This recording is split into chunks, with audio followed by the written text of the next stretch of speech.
What's up guys, and welcome back to another episode of the Summer Career Mode. It's episode number 32. As always, lots to get through today with more games coming in the Premier League on the back of no wins in our last 3 or 4, I think it is now. We'll have the EFL Cup third round away against Burnley at Turf Moor as well. More youth scouting, and the January transfer window is going to open as well. Not sure we'll make any signings today, you never know, but I think we are going to get a couple of players back from loan as well, so we'll keep our eyes on those and do a quick little loan watch at some point as well. So first game of many today, Nottingham Forest away to City Ground. Yet not a great run from Oxford. We are 7 points above the bottom 3, but this is the final game of the first half of the season, so don't want to end the first half of the campaign on a barren run. Forest away to City Ground, our first game on Christmas Day.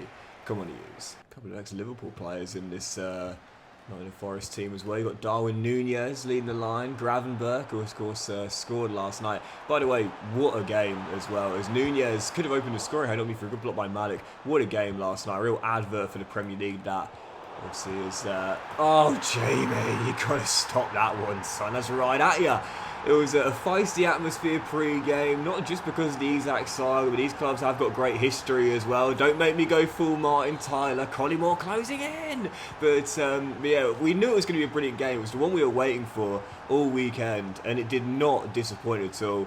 Newcastle, to their credit, coming back from 2-0 down with 10 men. You got to give them some respect for that, seriously. But Liverpool, once again, second game in a row, finding a way to win right at the end. And I think every neutral was pleased to see Rio get that goal. We talked about him recently, didn't we? It was a recent episode we were talking about him. Great young 16-year-old talent as Forson heads in the instant leveller to make it 1-1. And didn't he take his chance, man? It was a beautiful finish. You know, so many senior players, let alone 16-year-olds, would panic in that moment there. He didn't. First time, bent in beautifully past Nick Pope. But also, credit Dominic Soboslai. The awareness for that dummy was glorious. What a game, though. What a brilliant game. Credit to Newcastle. Great fight back. I do think the Gordon red card was the correct decision as well. But, yeah, credit Newcastle. Good fight back. With Liverpool, once again, doing what they need to do as champions. Find a way to win. And that's why I've said it. I do believe they'll go back-to-back this year. 10 minutes to play. And, yeah, alright. It's, it's still 1-1. As we'll beat that press and see if we can build something from here. Forcing who got our goal. Back out wide to Tyrese. It's not been a great game. It started off at a frenetic pace. 2 early goals. Nothing since then, really. And it seems as though it will be a point. But, you know, we say this quite often, man. Sometimes you just need to know when to take that point and call it a good result. This is one of those games. Like, ultimately, this is Forest away. Tough place to go to City Ground. And we're far better in a cast than we are away. We've only won 1 game away from home all season long. Sometimes you just need to know when to say, I'll take this point, and we will do on Christmas Day as well. Not the return to winning ways we were hoping for, but a point away at the City Ground is something I'm going to take. We're still well above the bottom 3 right now, and points like that will keep us away from it. Right, following game, final one before the January window opens. It's going to be Wolves heading into this one here, and they are right now in the bottom 3, and a win in this game would be priceless if we are to build a comfortable gap between those teams in the relegation zone and where we are right now in mid-table. We are looking safe right now, but again, it's the only halfway point in the season. There's still a long way to go, and there is no way I am saying we are safe with still 50% of the season remaining. Wolves, our following game, come on to use. Yeah, ultimately, we are far better at the cast sound than we are away, and our win ratio speaks for itself in that regard. All of our wins have come here, apart from that one at Burnley. So, yeah, again, a point away against Forest. Yeah, I'm going to take that, especially after no wins in our last 3. It's not a bad result at all. But these are the games we've got to target wins in. You know, we started to become a team now where we can say we can go for 3 points here, and we should go for 3 points here, and we will go for 3 points here, and we should have got the first goal towards that too. 7 minutes in, Jefferson in for Higgins. Getting hit the target, still 0-0. Jefferson to Duomo.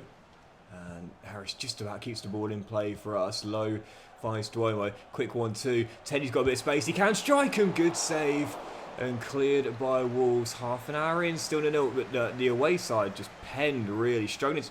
That's awkward, that. Struggling to get out. And at the moment, we just got to keep them there, man. How often do we say this, man? You've got a team on the ropes. You keep them there. Don't let them get confidence. Don't let them get out. Keep them where they are. Keep them penned. Eventually, your pressure's going to pay off. Yeah, we'll have that. We'll have that.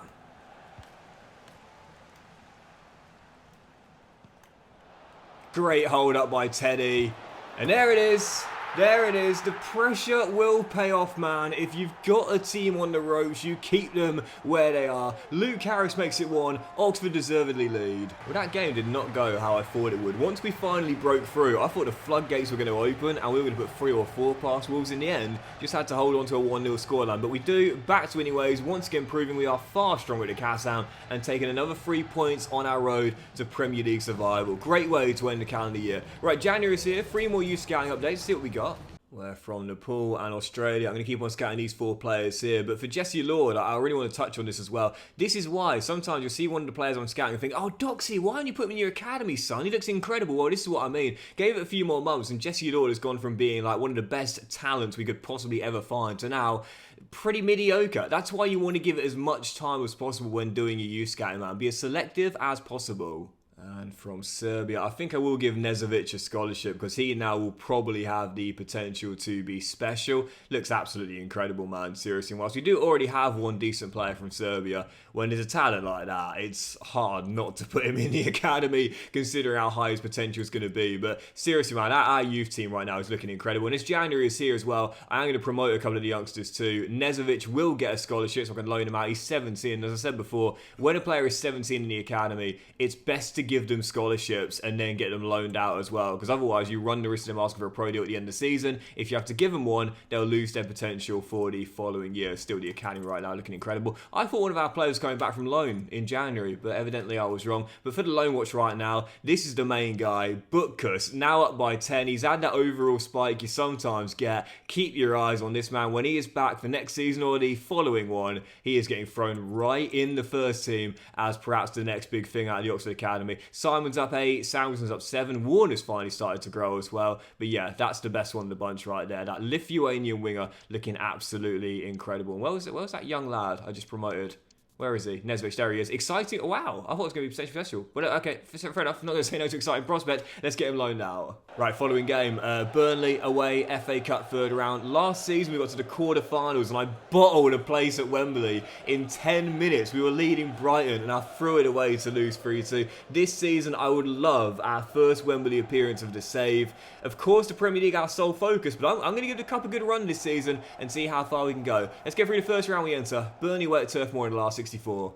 Come on, News. We've got the 3 youth players out there for this game as well. It's the Bangladeshi fullback duo and Teddy Lowe who wears the armband. So, yeah, it's starting to get a bit tricky in that regard now. You know, we're a team that are on the rise. We want to make the next step in the Premier League. We want to eventually start competing for a European place. And, of course, we want to start going far in the Cups as well. The problem is, we're now getting to that level.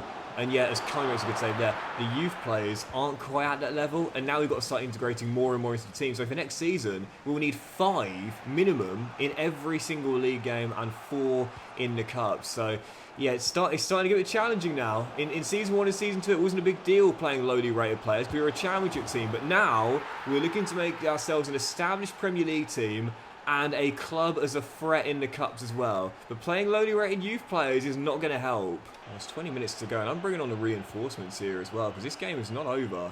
And I want to make sure we can wrap this up. So Higgins off the bench, who has been a bit stop-start this season, hopefully going to get a goal here to hit the dagger. But instead, Burnley are through. Out comes Gray, he's chipped, and Masengo! What a clearance! Well, I mentioned this in a recent episode. I've started doing this now, and I do bring the keeper off the line. I'll put a defender back to try and get back on time and clear it. Masengo, that was incredible. Look at that, John Stones out there. 12 to play. Can we hold on and make the last 32? Back-to-back clean sheets for the U's. Back-to-back wins in all competitions. But Masengo, the hero, with that acrobatic clearance. That's going to look great on the gram tonight, man. Seriously, that is one of the best goal line clearances I think I've ever had. Into the last 32. 4th round, here we come. Let's see what we got. Yeah, I want the cup run, man. I really, really want the cup run. Getting to the quarterfinals again, that's my minimum expectation this season. I mean, we got there last year. We're a better team this year, and I know that you need the luck with the draws, but cool, Brescia Calcio putting in an offer there. What a throwback of a team they are. But here we go, 4th round draw. We've got Swansea at home. Yeah, good chance to make the 5th round. I'd be disappointed if we don't. I did a club and country football manager save with Brescia. one of the hardest challenges I've ever done, without a shadow of a doubt, man. And it took a long time for us to get even mediocre. It wasn't a memorable save because we lost a lot more times than we won, but even so, what a throwback they were. You know, I get asked on FM a lot as well, and briefly on this too. I have mentioned it many times before, but I can't play it. Like, my computer just does not have the specs. When I played my last one a couple of years ago, the game was always glitching when I was playing through the game, and it's so slow as well. I can't risk my graphics card burning out like it did a few years ago and once again breaking a computer. So I do want to play it, and I do get a lot of comments on it, but my answer is very simple. I can't. Like, I literally can't. Until I get enough money to buy a new computer, I just can't play it. I'm not risking my computer dying because I ain't got the money to buy a new one. Anyway, following game, good couple of wins there, and no defeats in our last 4 in all competitions, but a tough game here. Manchester United away at Old Trafford, but struggling this season. They're below us. We're 4 points ahead of them right now, so a chance here for a big scalp away at Old Trafford. Next up, Manchester United. Oh, and now 3 of our players have come back from loan as well. I'll show you after the game. But anyway, yeah, big one here. Big one. Manchester United struggling this season, and a chance for a rare scalp. But it's worth pointing out, we beat them in the reverse fixture. We should have beat them in the Carabao Cup. I bottled a 2-goal lead against them earlier this year. We beat them last season in the League Cup as well. I have to say, against Manchester United, we've been pretty good against them since we've reached the Premier League. And let's see if we can get a big win here against an out-of-form Ruben Amorim side. Duomo Higgins! He's been a stop-start scorer this season, but I hope this is the start of a great run where he can't be stopped. Oxford in front at Old Trafford. Bruno Fernandes down this right-hand side, and the Manchester United captain, obviously missing that penalty against Fulham on the weekend. Involved in the build-up here as it drops out wide to Jadon Sancho, part of the bomb squad, but in this Manchester United team, they're looking for him to be quite explosive in getting the leveller as Rasmus fires one wide of the post with half an hour to go. I have to say, the fact that that has been their best chance has said a lot, not only about our defence, but how well we've controlled this game. And honestly, man, if there is going to be a second goal, I'll bet on us getting it. We might get it. It's Higgins. He has got it. The boy wonder from Bicester does it again. Hughes tuning up with 26 to play, and we are going to complete a season sweep on Manchester United in the league. We beat them at the Kassam, and now we're going to beat them at Old Trafford as well. What a performance from the young Hughes. Rasmus coming forward. That's a brilliant slip ball through. What a great save by the Chad. It will drop to Firmine. And proof right there, the game's not over. Barella shoots and scores. Can't stop that one. And the Italian gets Manchester United back in it. Have they left it too late? I think it is, you know. I think it is. And it's Dembele sitting down the right. Goes to the corner. Goes to the corner. Goes to the corner. There we go. There we go. There we go. And that is going to do it. And for Oxford United, it is going to be maybe not a oh no no no no no no no no no no no no no no no no no. Brody, brilliant tackle, drop to Jadon Sancho. Last chance for the Red Devils, don't throw us away. We've done it so many times in these past 2 years. Rasmus shot, believed by my dear, and it could have gone anywhere. And it just trickles behind for a corner. Everyone back for the corner, all hands on deck. Come on, man, we've thrown away so many games late in these past 2 years. Dwayne does enough. Max, get up, son, get up. There we go, ref. We're waiting, there it is. And the U's will grind it out. And maybe proof that we are starting to learn. These past 2 years, we have thrown away so many points late on in games. Never mind that cup exit last year to Brighton. But tonight, we held on and collect our first big scalp away against what you call a traditional Big Six team. The boy wonder from Bicester with a brace. And Oxford United get a massive 3 points away at Old Trafford. Right, following game, we'll jump into it as well. Manchester City next up away at the Etihad Stadium, so don't need to leave the city heading into this one here against Pep Guardiola's side. Can we do it back-to-back? Well, I'm sceptical of that. But based on this run, no defeats in 5, 3 straight wins in all competitions. There was ever a time for a game like this. It is right now. Man City away at the Etihad next up. I did say at the start of the season we were thrashed by Newcastle. Anyone that thought we'd have a chance that maybe as coming as being in a near post, being a European team for next season, think again, we're nowhere near that level. A win in this game would send us into the top 10, and I would say that now is definitely realistically a possibility, but really the most important thing is not getting too high on our own supply and getting too big for our boots. I don't think we're ready to be a top 10 team yet. Comfortable mid-table, sure, but outside shot of European football, not this season. Maybe next year, but got to take it stage. We're not ready for that yet. Oh yeah, and the youth players that came back, by the way, forgot about that. They'll be on the screen right now. 2 have shown great potential. 1 has the exciting prospect. And yeah, I'll try and get them loaned out again for the rest of the season. At the moment, they're not going to feature in our team based on our form and their ability as well. Anyway, it's still down by 1, but not folding. This is the growth from Oxford United. You know, last year, if we'd have got a goal down early against a better team than us, which was almost everyone, we'd fold and we'd concede like 3 or 4 goals very quickly and soon afterwards. But now, oh, I didn't mean to do that. No, you're good, Higgins, but you're not that good. Now we actually can recover from an early setback and gain a foothold. And that could have been a chance for a leather as well. I absolutely blew that there as Rafinha dinks one in. Haaland, great save coming. And Kabore is tackled. Malik to Forson, pops it out wide. I've got a man on the overlap there. And I'll find him in Max. Into the middle is Forson. Then Belly continues his run. He's picked out. Higgins getting into the middle. Then Belly says, let me take it myself. Josko does well. Forson does better. And Higgins! Out foxes Aguirre-Zabala and fires in the leveller. Spaniard will want it back, but Higgins gets his 11th of the season. 1-1. Everyone thought Higgins was going to try and bend that in far corner. In the end, smacks it in near post and ends up firing in the leveller. 27 minutes to go. And I think someone's going to win this, you know. It could go either way. We could flip the script and get the 3 points, or Man City could show they're still the far better team, and they're going to try and restore the lead. Rafinha steps inside, Hugo is there, but then robbed by the Brazilian. Back to Erling Haaland, the Norwegian goes for goal, hits it off the post. Weaker right foot, nothing weak about the finish.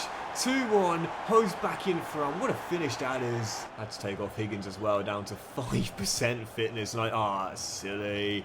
I do not want him to get injured, man. We've been quite lucky with the injuries in the save. I'll be honest, the sliders aren't as high as I normally have them, because I did see some comments saying they were a bit too high in my last save with Mönchengladbach, so I turned them down a little bit. We have had some injuries, don't get me wrong. Kabore almost got the dagger.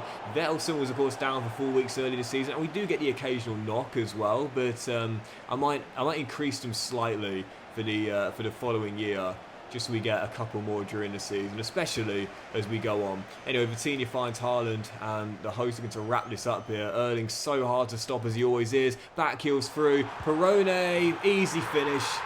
Defence pass like the Red Sea. Simple finish, and that is going to do it. Fair play, man. We stood up well to Man City in this game, but they show their class towards the end, as they often do. Game over, good night, and our unbeaten run ending here at the Etihad. So, just loaned out 2 of our youngsters out of the academy to Brescia Calcio and Stoke City, and we'll keep tabs on those 2. The other 3 that came back, by the way, haven't managed to get loan deals for them yet. I do wonder if sometimes when a player returns from loan, you can't then loan them out in the same window, because it's not the first time I've noticed this. Maybe it's just me. I don't know. We'll have to wait and see. But anyway, following game won't be our final one today. We'll see how we get on. Crystal Palace back at the Kassam, heading into this one here. Right now, 12 clear of Aston Villa in 18th place right now. And yeah, still a long way to go, don't get me wrong. But if we get back to winning ways here and go on a nice unbeaten run again, then for sure, we've got a great chance of pulling away from the bottom 3 and having no chance of being in a relegation scrap come the end of the season. Final game today, probably Crystal Palace at home. Come when it is. Yeah, I don't know if that's me, because it's not the first time I've noticed that. Like, when a player comes back in January, I can't then loan him out again, which is a problem, because obviously, yes, Roy, my winning son, it's going to mean those 3 players that came back, well, they're unlikely to feature in our team. Higgins, almost caught the keeper out, and that way their potential is going to be downgraded for next season. Yeah, that's a concern, that's a concern. That's why sometimes you might notice I agree 6-month loan spells with my players and not 2 years. So, for example, that player that went out to Stoke there, Mitchell, that's not a 2-year loan, that's a 6-month loan. So that means when he comes back in the summer, we'd have no issues loaning him out again. And then we can do a 2-year one. So sometimes for the strategy, the best thing to do is loan them out short term and then loan them out long term the following window. It kind of all depends really on... there's the injury we were waiting for. It depends on whether you feel confident you can be able to loan that player back out again quickly. Easy. Oh, what a finish that is. Saar, top corner. Palace with the opener, sorry. By the way, apologies, you're going to hear some building works for the final part of this episode. But yeah, Palace in front. I live on quite a busy main road, and the amount of building works and road works that go on is crazy since I moved here, man. It's just, I swear, so frequent. That's the problem with being low income, really. Like you can't really choose to live in a nice peaceful area. You got to accept what you've got, basically. But oh, there we go, nice bit of respite. But oh no, it started again. Here come Palace looking for a second, and they've got it. Lopez drills it in like they're drilling outside. Palace 2-0 up. I'm not ending on back-to-back losses, man. Come on. Got some win that. We'll have that. That's going to drop to Curry off the bench for the injured Patayari. Nice ball. What a ball, Teddy Lowe. And Dolan just waiting for the perfect moment. And Higgins blasts it in top corner. 32 minutes to go. Still time. Daichi Kamada. Lovely ball through that. And that's an even better ball through. And Gray beaten by Lopez. And the lead restored. Defense not good enough in these past 3 games, man. It was a nice goal of back-to-back clean sheets, but since then, really poor. That's the problem with me. Like, sometimes I can play lockdown defense, and I'm like, oh, this is easy, shutting teams out. And in other times, it's just so fragile. It's so weak.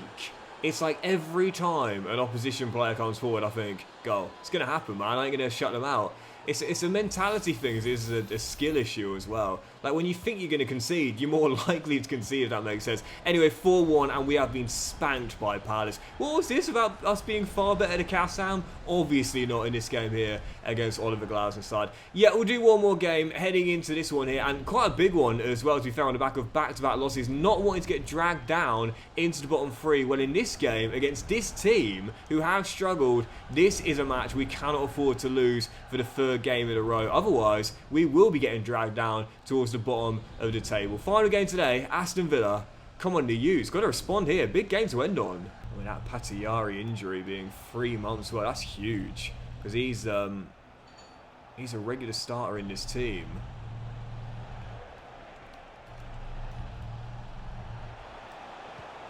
And another reason why, yes!